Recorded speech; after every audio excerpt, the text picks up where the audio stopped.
અત્યારે ઓનલાઈનની સિસ્ટમ ચાલી રહી છે અને આપણે ઘણીવાર ઓનલાઈન પેમેન્ટ કરીને પીસ મંગાવીએ છીએ, પણ અત્યારે ફ્રોડનો જમાનો બહુ જ વધી ગયો છે. ઘણા બધા કોલ આવે છે, ઓર્ડર કરવો છે પણ ઓનલાઈન પેમેન્ટ નથી કરવું. પણ ખાસ એક વિનંતી કે તમે પ્લીઝ ચેક કરો કે આ પીસ છે તો પીસ કેટલો પરફેક્ટ છે, સારો છે અને એની પ્રાઇસ કેમ એકદમ ઓછી છે. પહેલા આપણે પીસને સમજવું પડશે, પ્રાઇસને સમજવી પડશે અને જ્યારે આપણે ઓર્ડર કરીએ ને ત્યારે એક વિચાર કરવો પડશે કે સારું ક્યારેય સસ્તું નથી હોતું અને સસ્તું ક્યારેય સારું નથી હોતું. તો આપણે એ ફ્રોડથી બચી શકશું. અમારું પોતાનું મેન્યુફેક્ચર છે અને ફેક્ટરી આઉટલેટનું કામ છે.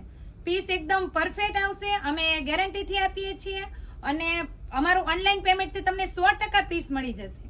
તો અમારા વિડીયો પર પણ ઘણીવાર આવું બનતું હોય છે, તો ઓનલાઈન પેમેન્ટ કરીને તમે પીસ મંગાવી શકો છો, પણ ખાસ ચેક કરજો કે આ પેજ ઓલરેડી પરફેક્ટ છે કે પછી ફ્રોડ છે. Thank you.